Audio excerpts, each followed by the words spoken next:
Hello, wonderful listeners. Welcome back to another English learning session. I am Elizabeth. And I am James. It is great to have you all here with us today. We hope you are having a fantastic week. We have a very practical topic for you today, James, something that almost everyone can relate to. Oh, really? What are we talking about today, Elizabeth? We are going to talk about the workday. Specifically, how to describe your daily work routine in English. That is a great topic. Talking about work is one of the most common things we do in daily conversation, whether you are meeting someone new or catching up with an old friend. Exactly. So we will go through a typical workday, from the moment you wake up to the moment you finish work. And we will explain useful vocabulary along the way. Remember, listeners, this is a slow English conversation. We want you to listen carefully to the phrases we use. If you hear a pause, like this, take a moment to process the words. Let's get started. James, when does your workday usually begin? Well, my workday actually starts before I get to the office. It starts with my morning routine. I usually wake up at 7 a.m. 7 a.m.? That is a reasonable time. Do you get up right away, or do you hit the snooze button? I am definitely guilty of hitting the snooze button. To hit the snooze button means to press the button on your alarm clock to sleep for a few more minutes. I think many of us do that. I try to get up immediately. I like to have a slow morning. I make a cup of coffee and check my emails briefly. That is a common phrase right there. Check my emails. This is often the first task of the workday for many people, even before they leave the house. True. But let's talk about getting to work. We call this the commute. Can you say that, James? Commute. Commute. C-O-M-M-U-T-E.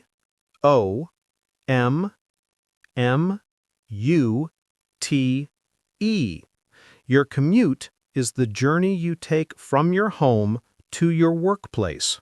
Right. You might ask someone, how is your commute?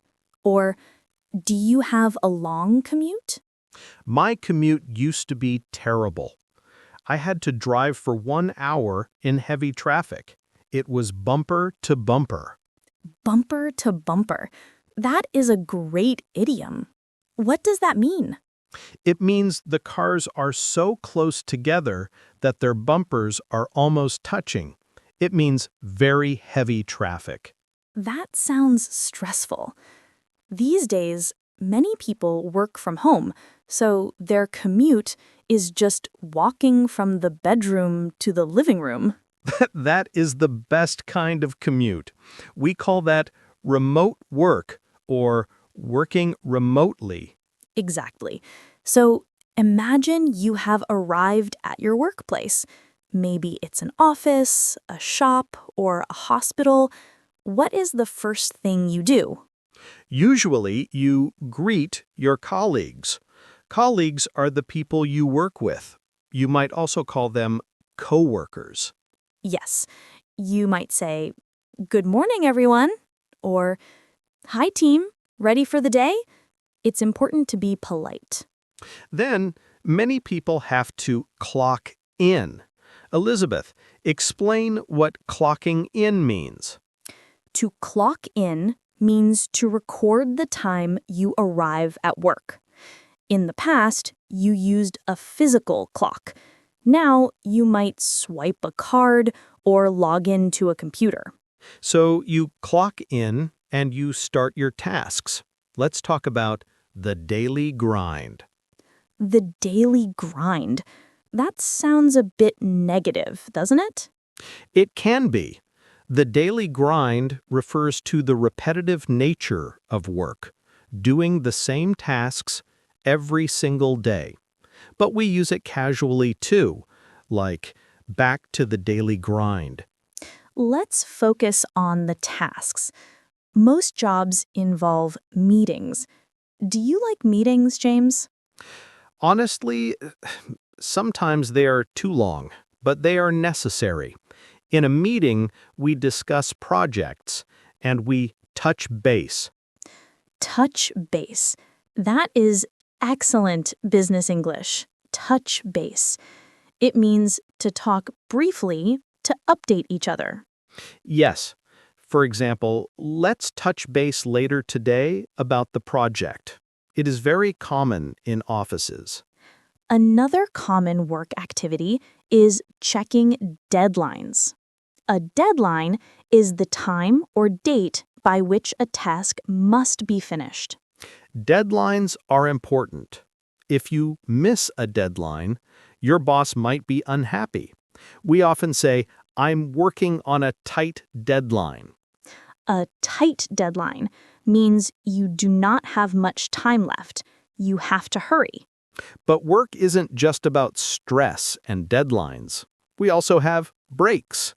Oh, yes, the coffee break or the lunch break. This is the best part of the day for some people. What do you usually do for lunch, Elizabeth? Do you bring a packed lunch or do you eat out? I usually bring a packed lunch. A packed lunch means food I prepared at home and brought to work in a container. It saves money. That is smart. I often eat out. I go to a nearby cafe. It's a nice way to get some fresh air. Asking about lunch is a great way to make small talk with colleagues.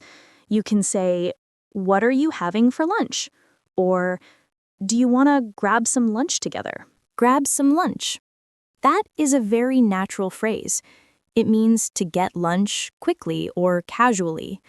Let's grab a coffee. Let's grab a sandwich. Okay, so lunch is over. Now it is the afternoon. This is when many people feel the afternoon slump. Oh, the afternoon slump. I know it well.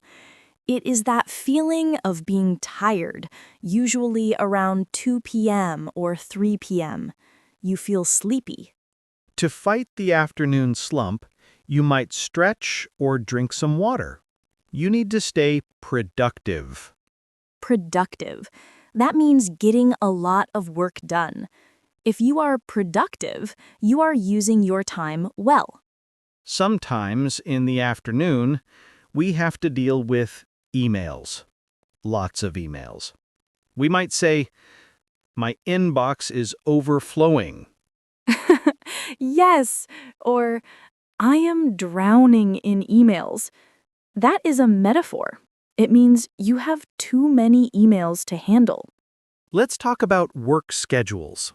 Many people work a 9-to-5 job. A 9 to 5 job. This is the standard workday. You start at 9 a.m. and finish at 5 p.m. It is a traditional schedule. But not everyone works 9 to 5.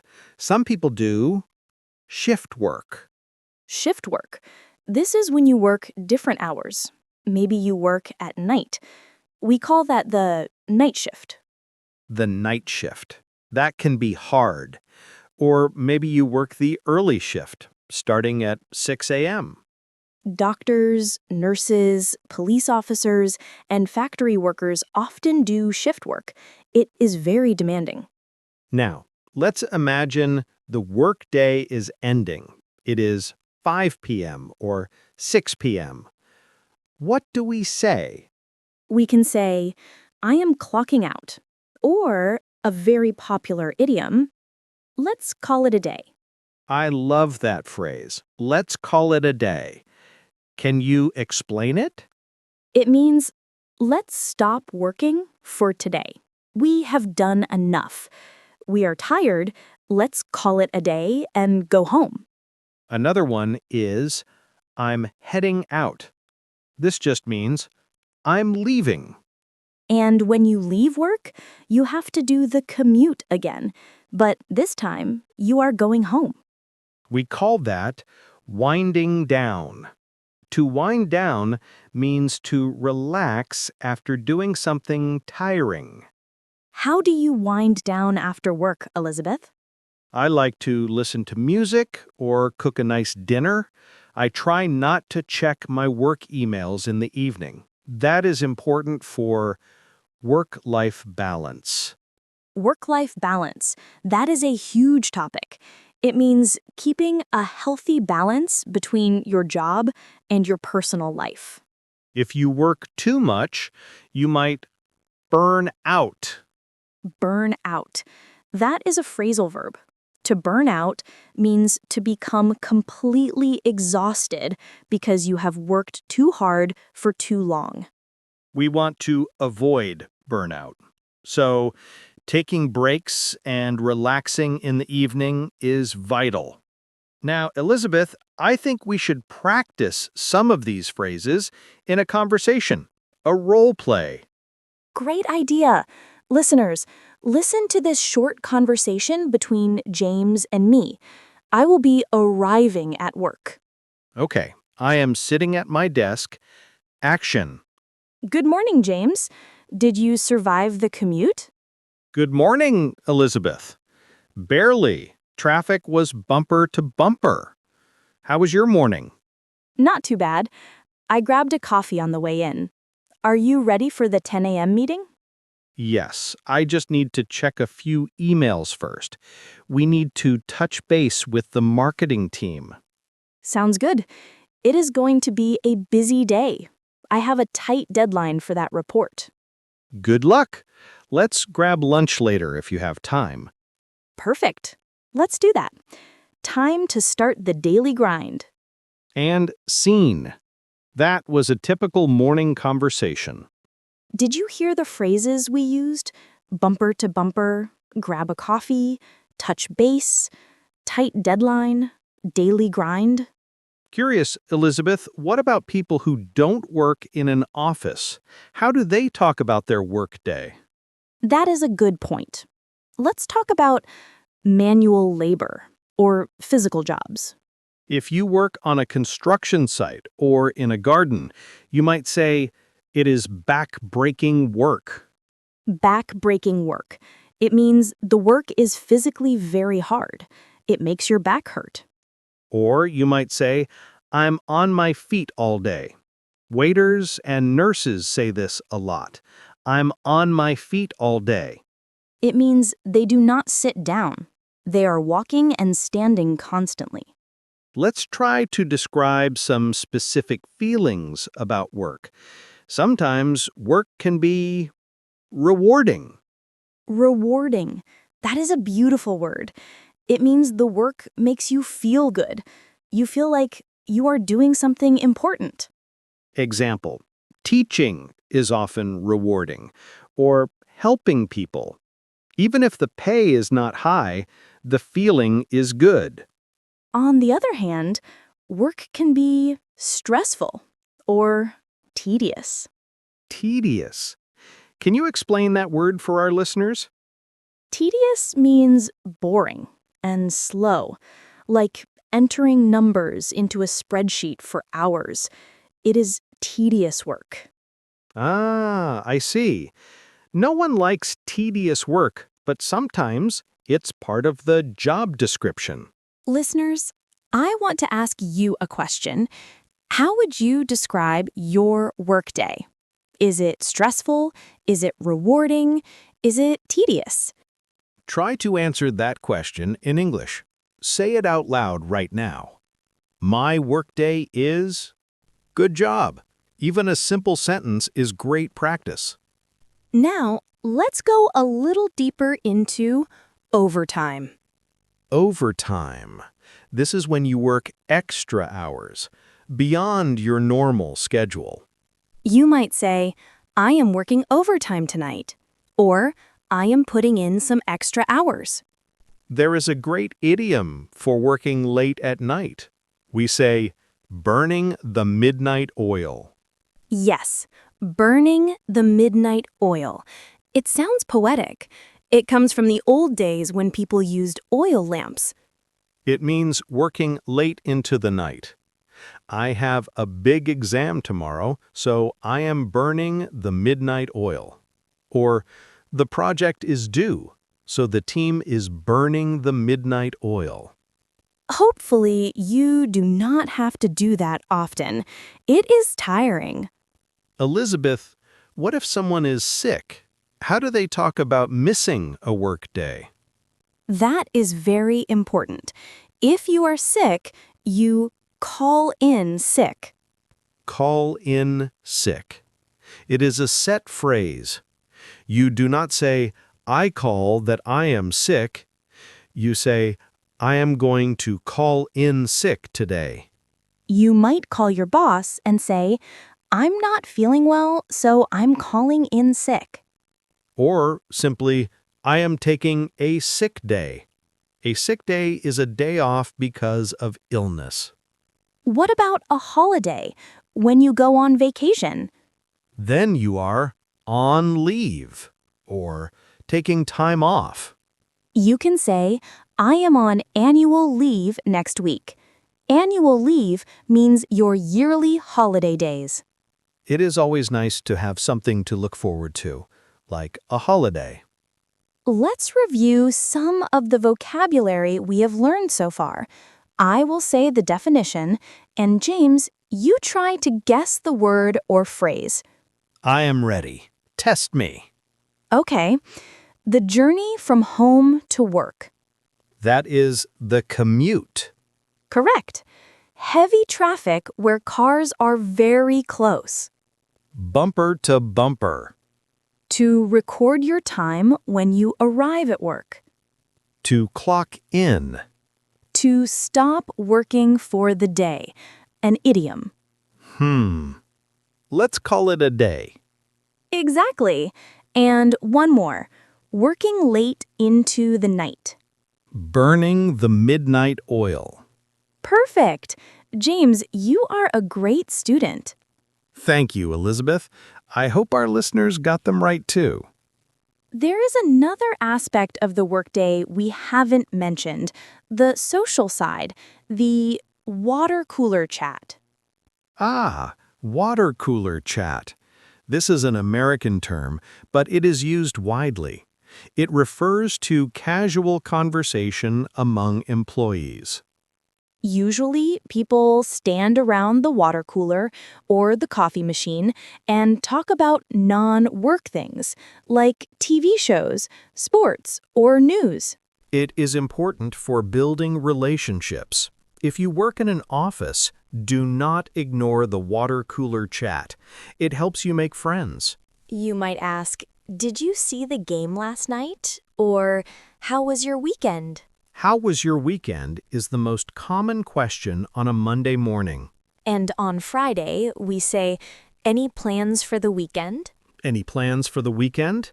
It is a nice way to end the week. Speaking of the end of the week, we have that wonderful phrase, TGIF. TGIF. Thank God it's Friday. Everyone loves Friday afternoons. The mood in the office usually changes. It becomes lighter. We can say, the atmosphere is relaxed. People are looking forward to their days off. Elizabeth, before we finish, let's give our listeners some tips on how to improve their English at work. That is a great idea. My first tip is, do not be afraid to ask for clarification. What do you mean by that? If a colleague says something fast and you do not understand, do not pretend. Ask them. Say, could you repeat that, please? Or, could you speak a little slower? That is very important. Honesty is better than confusion. My tip is keep a notebook. A notebook? Yes, keep a small notebook at your desk. If you hear a new word or phrase during the day, write it down. Look it up later. That is an excellent tip. You will learn the specific vocabulary for your industry that way. Also, listen to how your colleagues speak. Do they use formal language or slang? Try to copy their style. This is called mirroring. You mirror or copy the people around you. It helps you fit in. Let's do one more short role play. This time, it is the end of the day. We are leaving the office. Okay, I'm packing up my bag. Action. Hey, Elizabeth, are you heading out soon? Yes, I'm just finishing this email, then I'm clocking out. What about you? I am done. It has been a long day. I am ready to go home and crash. Crash? You mean sleep? Yeah, just relax on the sofa. No more work for today. Have a good evening, Elizabeth. You too, James. See you tomorrow. Don't burn the midnight oil. I won't. Bye. And scene. Did you hear the word crash? In this context, to crash means to go to sleep quickly or to relax completely because you are exhausted. I am going to crash. It is very informal. Use it with friends, but maybe not with your boss. Good advice. Unless your boss is very cool. We have covered a lot today. We talked about the morning routine, the commute, being productive, taking breaks, and finishing the day. We hope this helps you talk about your own workday. Try to describe your day to yourself in English tomorrow. Yes, narrate your life. When you make coffee, say, I am making coffee. When you drive, say, I am driving to work. It feels silly at first, but it works. It helps your brain think in English. Well, James, I think it is time for us to call it a day. I see what you did there. Yes, let's wrap it up. Thank you so much for listening. We appreciate every single one of you. Don't forget to practice. Keep listening, keep speaking, and keep learning. Have a wonderful workday or a wonderful day off wherever you are. Goodbye, everyone. See you next time. Bye-bye.